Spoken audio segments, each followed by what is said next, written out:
Bapak Ibu yang saya kasihi di dalam Tuhan, salam bagimu. Semoga hari ini hidup kita semua, hidup Bapak Ibu semua tetap sehat, tetap ada lindungan, dalam lindungan Tuhan, tetap diberkati dalam banyak hal. Mengasihi saudara-saudara, memberi perhatian yang tulus, mengulurkan tangan dengan tulus kepada orang lain tanpa berharap pamrih, bisa jadi menjadi perkara yang sangat sulit atau tidaklah mudah untuk kita lakukan. Sekali lagi, mengasihi dengan tidak berharap pamrih, tidak mengharapkan apa-apa, betul-betul kita mau mengasihi tanpa memandang muka, adalah sesuatu yang pasti sangat sulit untuk kita lakukan. Mengapa? Karena kecenderungan hati kita adalah hanya mau dikasihi, tetapi terasa berat untuk mengasihi. Kita mempunyai kecenderungan untuk mau diperhatikan dan dipedulikan, tetapi sangat sulit untuk memperhatikan dan mempedulikan orang lain. Terlebih jika kita diwajibkan untuk mengasihi, mempedulikan, memperhatikan orang-orang yang sudah menyakiti hati kita, tentu berat hati untuk mengucapkan aku mengasihi engkau. Nah, saudara-saudara yang saya kasihi di dalam Tuhan, beberapa dari anak-anak Tuhan datang dan berkata kepada saya, Pak Pendeta, bagaimana mungkin saya dapat mengasihi orang yang sudah menyakiti hati saya? Bagaimana mungkin saya dapat mengasihi dia,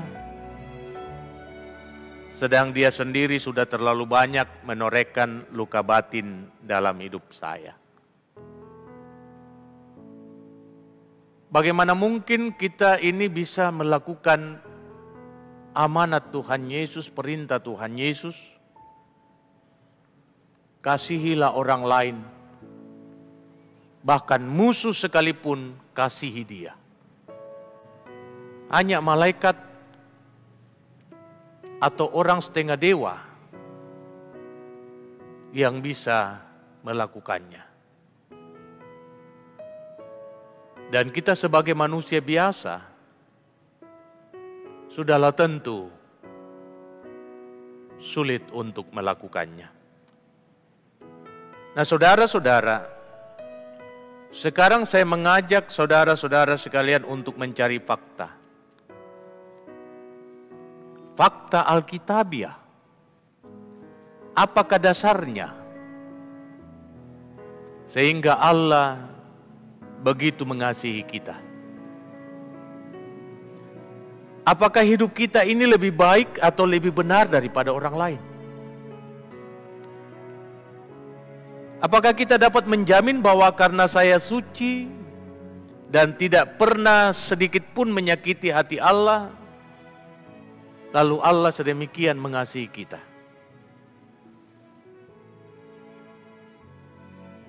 Saudaraku, jujur harus kita akui bahwa tidak satupun daripada manusia yang menghuni bumi ini yang tidak melakukan kesalahan. Sekalipun kita berusaha untuk memproteksi diri kita dari kelakuan atau perbuatan yang salah, tetap saja tanpa sengaja kita melakukan sesuatu yang salah. Jadi natur kita manusia harus jujur kita akui, adalah natur untuk melakukan dosa. Dan benar apa yang dikatakan oleh kitab Kejadian pasal 6 kecenderungan hati manusia selalu kepada yang jahat. Tahu yang baik, tetapi fakta yang nyata di depan mata, yang baik tidak dilakukan, justru yang jahat yang dilakukan. Dan karena itu kita harus mengatakan bahwa firman Tuhan itu benar. Bahwa sejak kejatuhan Adam dan Hawa, karena ketidaktaatan pada perintah, maka sejak saat itu anak-anak yang lahir dari Adam dan Hawa adalah anak-anak yang dikandung dan diperanakkan di dalam dosa. Benar, Mazmur pujian berbalasan yang sama-sama telah kita ucapkan, Mazmur 51. Dengan tegas mengatakan sejak dikandung dalam rahim ibu, sesungguhnya kita telah dikandung di dalam dosa dan diperanakkan di dalam kesalahan. Mazmur ini saudara-saudara, lahir dari perbuatan yang dilakukan oleh Daud.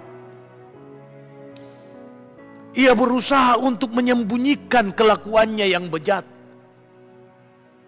Tetapi adakah sesuatu yang bisa kita sembunyikan dari pandangan Tuhan? Bisa saja kita bermain sandiwara di hadapan manusia, tetapi di hadapan Tuhan kita tidak dapat bermain sandiwara. Tak ada setitik noda pun yang tidak dilihat oleh Tuhan. Ketika orang lain memandang kita bersih, ternyata Tuhan memandang kita kotor. Ketika orang lain tidak dapat menemukan kesalahan kita, Tuhan dengan mudahnya menemukan begitu banyak kesalahan-kesalahan kita. Karena itu tidak ada satupun dasar bagi kita untuk menepuk dada bahwa kita benar dan tidak bercacat di hadapan Tuhan. Saudara-saudara yang saya kasihi di dalam Tuhan, kita mau belajar dari fakta Alkitabiah yang menjadi bahan perenungan kita pada malam hari ini. Firman yang datang kepada bangsa Israel. Allah mengingatkan mereka bahwa Allah begitu mengasihi mereka. Bukan karena Israel itu banyak, bukan karena Israel itu hebat, bukan karena Israel itu mempunyai sesuatu yang membuat hati Tuhan senang.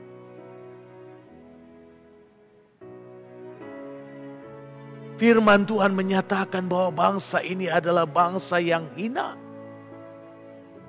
Mereka adalah bangsa yang terkecil di antara banyak bangsa. Lebih daripada itu, mereka adalah bangsa yang diperbudak. Untuk apa mengambil sesuatu yang kotor menjadi kebanggaan pada diri? Untuk apa mengambil sesuatu yang sudah dibuang sampah untuk menjadi sesuatu yang harus menghiasi kehidupan kita? Untuk apa mengambil pakaian yang sudah compang-camping lalu kita pakai untuk menjadi pakaian pesta? Adalah sesuatu yang tidak masuk di akal. Tetapi firman Tuhan menyatakan bahwa Allah mengasihi mereka sedemikian. Mengapa? Karena Allah adalah kasih. Allah mengasihi Israel sedemikian karena Allah itu baik. Dan karena itu dalam perjalanan kehidupan bangsa Israel kita mau belajar banyak perkara yang seharusnya mengecewakan hati Tuhan. Tetapi Tuhan datang dan mengatakan, aku mencintai engkau.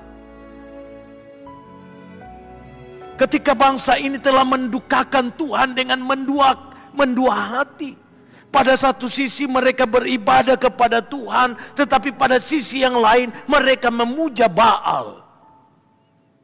Tidakkah hal ini membuat sakit hati bagi Tuhan? Akan membuat Tuhan kecewa. Tetapi realitanya, Tuhan tetap berpegang pada perjanjiannya. Ia setia. Sekali ia berjanji, ia tidak akan merubah janjinya. Aku mengasihi engkau dengan kasih yang kekal. Kasih yang tidak pernah berubah karena situasi dan kondisi. Sebuah kasih yang abadi.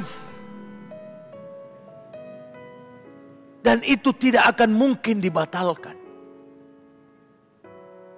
Lalu menjadi tanda tanya, mengapa sedemikian Tuhan melakukan hal itu? Karena Tuhan tidak akan pernah menyangkali hakikatnya sebagai Allah yang adalah simbol cinta.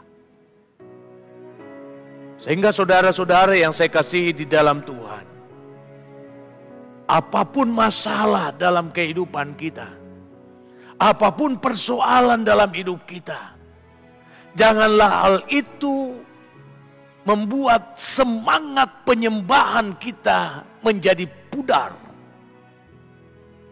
Janganlah pernah terbesit dalam pikiran kita, karena saya ini Pak Pendeta sudah jatuh, karena saya ini Pak Pendeta sudah kotor.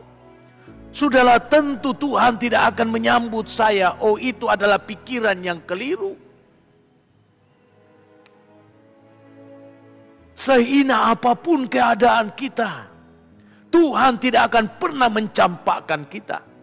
Sekotor apapun keadaan kita, Tuhan tidak akan pernah membuang kita. Kita sudah ada di dalam Minggu Prapaskah yang kelima. Sebuah kesempatan bagi kita untuk merenungkan dahsyatnya cinta Tuhan melebihi dari keberdosaan kita.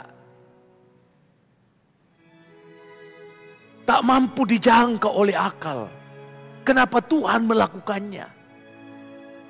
Sehingga ia harus mengorbankan anaknya sendiri.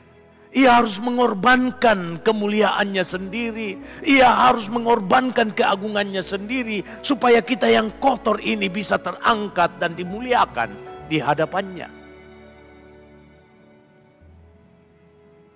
Itulah sebabnya sekali lagi saya mau menekankan saudara-saudara. Apapun keadaan yang terjadi dalam hidup kita, jangan pernah keyakinan kita tentang keberadaan Tuhan dalam setiap desa napas hidup kita itu menjadi hilang. Justru semakin masalah menimpa hidup, semakin persoalan menyentuh kita, semakin semangat itu berkobar-kobar untuk datang kepada Tuhan. Mendengarkan suaranya, suara Tuhan yang begitu indah. Aku mengasihi engkau dengan kasih yang kekal. Yeremia 31 ayat 3. Cinta Tuhan tidak akan pernah berubah. Karena itu kepada keluarga Bapak Yunus Mangulik, kepada keluarga Ibu Charlotta Toding, mari letakkan kehidupan kita di dalam tuntunan kasih dan rahmat-Nya. Tetaplah percaya, tetaplah yakin bahwa Allah tidak akan pernah meninggalkan kita melangkah dan berjalan seorang diri. Cintanya begitu agung dan tulus. Ia hanya mau supaya kita mengikuti apa yang Ia inginkan, yakni taat dan setia melakukan kehendak-Nya. Kiranya Roh Kudus memateraikan firman ini. Haleluya. Amin.